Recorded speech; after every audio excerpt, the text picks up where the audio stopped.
Number 1 है, भारतीय संविधान में संवैधानिक पद की पहचान का मुख्य आधार क्या है? ए है नियुक्ति की विधि, बी है वेतन स्रोत, सी है संविधान में स्पष्ट उल्लेख और डी है कार्यकाल की अवधि। तो भारतीय संविधान में संवैधानिक पद की पहचान का मुख्य आधार क्या होगा? तो हमारा करेक्ट आंसर हो जाएगा संविधान में स्पष्ट उल्लेख, यानी सी हमारा करेक्ट हो जाएगा।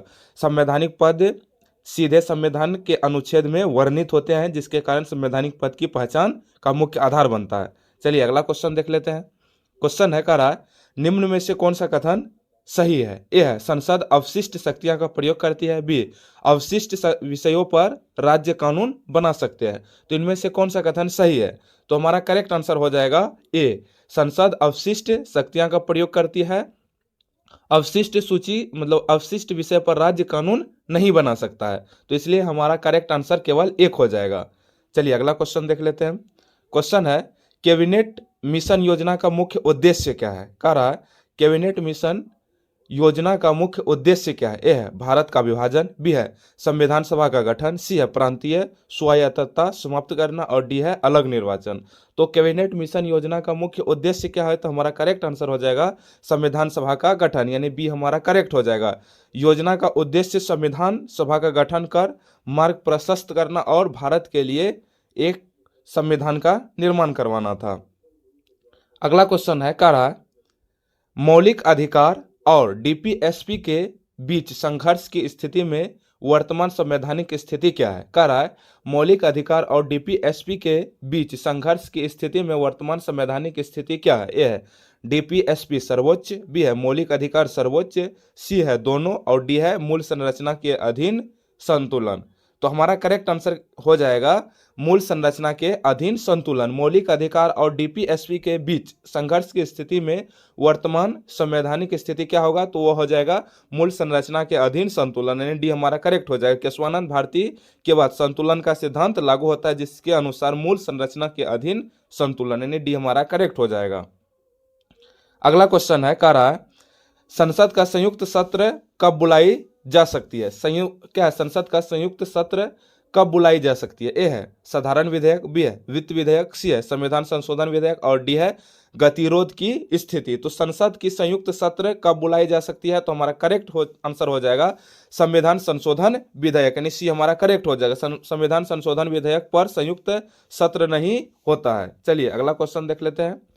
क्वेश्चन है, राजकोषीय उत्तरदायित्व और बजट प्रबंधन अधिनियम का उद्देश्य क्या है? राजकोषीय उत्तरदायित्व और बजट प्रबंधन अधिनियम का उद्देश्य क्या है? ए है कर बढ़ाना, बी है ऋण समाप्त करना, सी है राजकोषीय अनुशासन और डी है सब्सिडी हटाना। तो राजकोषीय उत्तरदायित्व और बजट प्रबंधन अधिनियम का उद्देश्य क्या है? तो हमारा करेक्ट आंसर हो जाएगा राजकोषीय अनुशासन, यानी सी हमारा करेक्ट हो जाएगा। चलिए अगला क्वेश्चन देख लेते हैं। क्वेश्चन है कह रहा है, ग्रीन वॉशिंग शब्द का संबंध किससे है? ग्रीन वॉशिंग शब्द का संबंध किससे है? ए है वन संरक्षण, बी है झूठे पर्यावरणीय दावे, सी है हरित कर और डी है जैव विविधता। ग्रीन वॉशिंग शब्द का संबंध किससे है? तो हमारा करेक्ट आंसर हो जाएगा झूठे पर्यावरणीय दावे, यानी बी हमारा करेक्ट हो जाएगा। कंपनियां पर्यावरण हितैषी होने का भ्रामक दावा करती है और झूठे पर्यावरणीय दावे भी करती है। चलिए अगला क्वेश्चन देख लेते हैं। कह रहा भारत में मानसून पूर्वानुमान के लिए प्रमुख उपग्रह श्रृंखला कौन सी है? क्वेश्चन है, भारत में मानसून पूर्वानुमान के लिए प्रमुख उपग्रह श्रृंखला कौन सी है? ए है कार्टोसेट, बी है रिसेट, सी है INSAT इनसेट और डी है जीसेट। तो भारत में मौसम पूर्वानुमान के लिए प्रमुख उपग्रह श्रृंखला कौन सी है? तो हमारा करेक्ट हो जाएगा इनसेट, यानी सी हमारा करेक्ट हो जाएगा। इनसेट श्रृंखला भारत में मौसम और संचार के लिए उपयोगी है। चलिए अगला क्वेश्चन देख लेते हैं। क्वेश्चन है कह रहा है, मृदा अपरदन का सबसे प्रमुख मानव जनित कारक क्या है? मृदा अपरदन का सबसे प्रमुख मानव जनित कारक क्या है? ए है अधिक वर्षा, बी है वनों की कटाई, सी है ढाल और डी है नदी प्रवाह। तो मृदा अपरदन के सबसे प्रमुख मानव जनित कारक क्या हो जाएगा? तो हमारा करेक्ट आंसर हो जाएगा वनों की कटाई। वनों की कटाई द्वारा मतलब मृदा अपरदन मतलब सबसे अधिक होता है, ये मानव जनित कारक का सबसे बड़ा कारक है। चलिए अगला क्वेश्चन देख लेते हैं। अगला क्वेश्चन है कह रहा है, राष्ट्रीय उद्यान के संबंध में कौन सा कथन सही है? क्वेश्चन है, राष्ट्रीय उद्यान के संबंध में कौन सा कथन सही है? ए है चराई की अनुमति होती है, बी है निजी भूमि शामिल नहीं हो सकती, सी है मानव गतिविधि सख्त रूप से सीमित, और डी है केवल केंद्र घोषित करता है। तो राष्ट्रीय उद्यान के संबंध में कौन सा कथन सही है? तो हमारा करेक्ट आंसर हो जाएगा मानव गतिविधि सख्त रूप से सीमित, यानी सी हमारा करेक्ट हो जाएगा। राष्ट्रीय उद्यान में मानव गतिविधि सख्त रूप से मना रहता है और राष्ट्रीय उद्यान में मानव हस्तक्षेप भी न्यूनतम होती है। चलिए अगला क्वेश्चन देख लेते हैं। क्वेश्चन है कह रहा है जनसांख्यिकी संक्रमण के तृतीय चरण की विशेषता क्या है? कह रहा है जनसांख्यिकीय संक्रमण के तृतीय चरण का विशेषता क्या है? ए है उच्च जन्म दर, बी है उच्च मृत्यु दर, सी है घटती जन्म दर, और डी है जनसंख्या स्थिरता। तो क्या है जनसांख्यिकीय संक्रमण के तृतीय चरण की विशेषता क्या है? तो हमारा करेक्ट आंसर हो जाएगा घटती जन्म दर, यानी सी हमारा करेक्ट हो जाएगा। इस चरण में जन्म दर घटती है और मृत्यु दर पहले से ही कम हो चुकी होती है।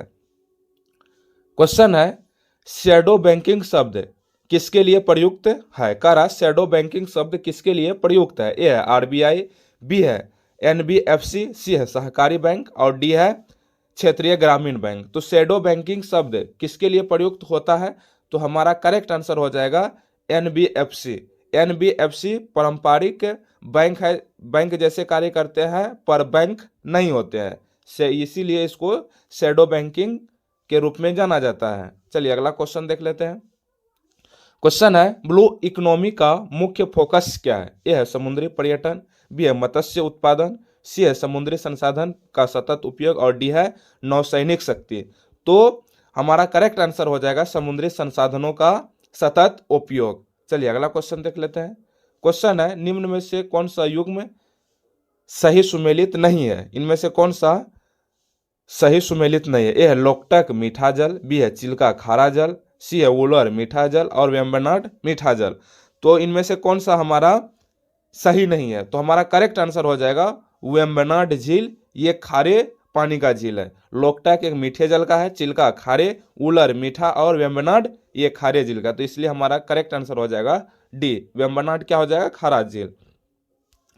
चलिए अगला क्वेश्चन है कह रहा है न्यायिक सक्रियता का सकारात्मक पक्ष क्या है? कह रहा है न्यायिक सक्रियता का सकारात्मक पक्ष क्या है? ए है विधायिका कमजोर होती है, बी है कार्यपालिका पर नियंत्रण, सी है संविधान संशोधन, और डी है नीति निर्माण। तो न्यायिक सक्रियता का सकारात्मक पक्ष क्या होता है? क्या है? तो हमारा करेक्ट आंसर हो जाएगा न्यायपालिका पर नियंत्रण, बी हमारा करेक्ट हो जाएगा। न्यायिक सक्रियता का सकारात्मक पक्ष क्या है? तो न्यायपालिका पर नियंत्रण, यह अधिकारों की रक्षा में कार्यपालिका पर नियंत्रण रखती है। चलिए अगला क्वेश्चन देख लेते हैं। क्वेश्चन है भारत में नेट जीरो 2070 लक्ष्य का सीधा संबंध किससे है? कह रहा है भारत में नेट जीरो 2070 लक्ष्य का सीधा संबंध किससे है? ए है जैव विविधता, बी है कार्बन उत्सर्जन संतुलन, सी है वन क्षेत्र, और डी है जलवायु अनुकूल। तो भारत में नेट जीरो 2070 का लक्ष्य किससे संबंधित है? तो हमारा करेक्ट आंसर हो जाएगा कार्बन उत्सर्जन संतुलन, यानी बी हमारा करेक्ट हो जाएगा। चलिए अगला क्वेश्चन देख लेते हैं। कह रहा राष्ट्रीय सुरक्षा परिषद का अध्यक्ष कौन होता है? राष्ट्रीय सुरक्षा परिषद एनएससी का अध्यक्ष कौन होता है? ए है राष्ट्रपति, बी है गृह मंत्री, सी है प्रधानमंत्री, और डी है रक्षा मंत्री। तो राष्ट्रीय सुरक्षा परिषद का अध्यक्ष कौन होता है? तो हमारा करेक्ट आंसर हो जाएगा प्रधानमंत्री, यानी सी हमारा करेक्ट हो जाएगा। अगला है अल्पसंख्यक की परिभाषा भारत में किस आधार पर है? कह रहा है अल्पसंख्यक की परिभाषा भारत में किस आधार पर है? ए है राष्ट्रीय जनसंख्या, बी है राज्यवार जनसंख्या, सी है धर्म आधारित, और डी है भाषा आधारित।